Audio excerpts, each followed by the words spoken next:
15 things poor people do that the rich don't. The richest 1% of the world currently control 48% of the world's wealth. The top 80 wealthiest people in the world control approximately $1.9 trillion, which just so happens to be the amount controlled by 3.5 billion people on the other end of the spectrum. Can you believe that? There are 80 people in this world that collectively share the same amount of money as 3.5 billion people.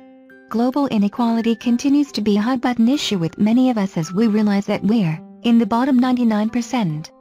In fact, the Occupy movement originated in 2011 for this very reason. Global inequality continues to be a hot-button issue with many of us as we realize that we're in the bottom 99%. In fact, the Occupy movement originated in 2011 for this very reason. Many individuals who did not have wealth were disgusted by the richest 1% who are writing the rules of an unfair global economy that is foreclosing our future. Is this true? Are we victims, or are we all just too chicken to create wealth on our own, and therefore demand the handout from those that earned it with their blood, sweat, and tears? While many of us would like to believe that each one of these 80 wealthiest people inherited their wealth, in actuality only 11 did. The other 69 have built their immense wealth from very little. Look at Warren Buffett, for example. He grew up as a middle-class child, but got addicted to the world of business and investing at a very young age. Today, he is worth $72.3 billion, with AB. Nobody gave him this money. He earned it because he has always taken actions like the rich would and avoided the actions of the poor. Since he has so much wealth, should he be required to give his money to the rest of us just because we haven't become as successful? I don't think so. Instead, we should all be studying the things the rich do and should be actively doing them ourselves. 1. The rich believe in the law of income. The rich believe that they will be paid in direct proportion to the value that they deliver to the marketplace. In other words, if they are integral in forming a product that nearly everyone in the world wants needs, then they should be compensated accordingly. I personally know the inventor of the self-dimming rearview mirror, which is now in almost every car in America. Do you think it would be fair to only pay him $15 an hour for the time he put into this invention? Or, since his product has been an amazing success, perhaps he should receive a portion of the proceeds from each sale? I believe in capitalism and am a big fan of the latter. Poor people believe that we should all be paid the same amount, regardless of the outcome that we produce. With this mentality, innovation would likely cease to exist and the poor would still be poor, and on top of this everyone else would be poor along with them. I don't know about you, but this is not the future I want for my children. 2. The rich focus on opportunities, not obstacles. There once was a shoe salesman that found himself in a faraway country, trying to sell shoes to the natives. The only problem was, nobody there wore shoes and the sale was often quite difficult. The salesman soon gave up in frustration and decided to leave the area. On his way out, he met another shoe salesman. "Don't bother entering this town," said the first salesman. "These people don't even wear shoes." The eyes of the second salesman grew wide. "No one has shoes, then I could sell a pair to everyone in town. How fortunate we are to stumble upon an untapped market." It's all a matter of perspective. The poor often see obstacles and quickly give up, while the rich see the opportunities and enter arenas that many wouldn't dream of. 3. The rich associate with positive, successful people. Rich people know that attitude is everything. If they continually hang out with people that complain about the weather, badmouth the government, and speak negatively about the state of the economy, then they will likely start doing the same thing.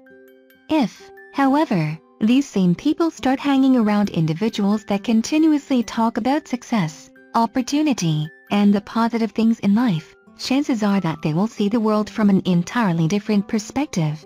Instead of the world being a terrible place to live, it suddenly becomes a glowing land of success and opportunity. A great example of this is United States citizens versus immigrants into the States. Immigrants are 4x more likely to become millionaires than those of us that grew up here. The main reason: we talk about the negatives of living in this nation, while immigrants see it as the land of opportunity. Quite frankly, it is what you make of it.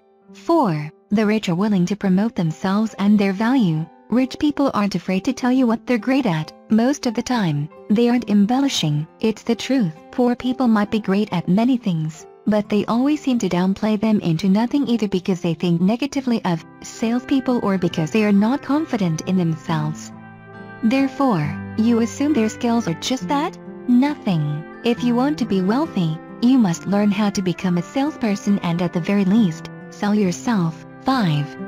The rich grow bigger than their problems. The poor see a problem and they chalk it up to bad luck and quit trying. The rich run into problems and might scratch their heads for a while, but they don't give up. They'll work and work until they discover a solution to the problem so they can win in the end. A few years ago I heard a compelling story that fits this idea perfectly. There was a plot of land for sale that had always been classified as residential. Many investors in the area knew that the value of the property would be worth 25 times the selling price if the property were commercial, but many had tried and failed at this appeal, so the property remained for sale at a severely discounted price. But then one brave woman took on the challenge. She purchased the property, hired a team of lawyers, and after a few months of painstaking efforts, was able to get the land classified as a commercial property. Even with the cost of the team of lawyers, she earned 20 times her investment, in just a few months, mind you. By tackling and overcoming the problem, she became a very wealthy lady. 6. The rich think both, the poor think either or. Economists came up with the term opportunity cost long ago. Put simply, this means that if you choose one thing, then you are ultimately foregoing something else. In other words, if I have $5 and I buy a $5 ice cream cone, then I am ultimately giving up that pack of gum that I wanted as well. This is how poor people think too.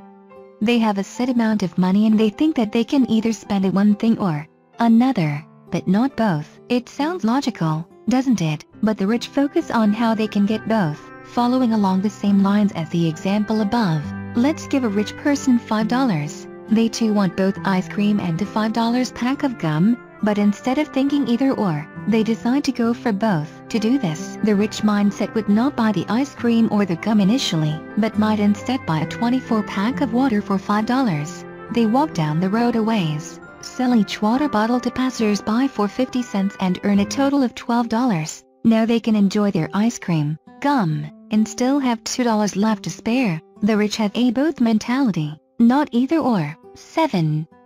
The rich focus on net worth, not working income. Poor people often talk in terms of hourly pay, whereas wealthy people know that an hourly income is not nearly as important as someone's net worth. One can earn quite a lot of money per hour, but if they don't learn to keep any of it, they will still be broke in the end. The rich person knows that a large net worth will net many opportunities and will create more wealth in the future.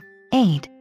The rich constantly learn and grow. Many kids today think that they'll be able to work just hard enough to earn their degrees, and then they won't have to pick up another book for the rest of their lives. They might turn this dream into a reality, but they'll likely be poor forever. The rich starve for knowledge because they know that the more they learn, the more likely they are to succeed. The average millionaire reads one non-fiction book a month because they want to grow themselves into the person that they want to be. The average broke person will read nothing and will never change. As I like to say, the rich constantly learn and grow, and the poor think they already know. 9. The rich don't mind taking the hard road. The wealthy don't mind taking the hard road because they have a long-term mindset. The current life might be difficult, but they know their actions today could benefit them tremendously in the future, so they trudge along and keep their eye on the future prize. By staying focused and doing the things the rich do, many of them will become successful and wealthy as well. Thanks for watching our videos. Feel free to leave feedback below, good or bad. How can we improve? What kind of videos would you like to see? Let us know in the comments.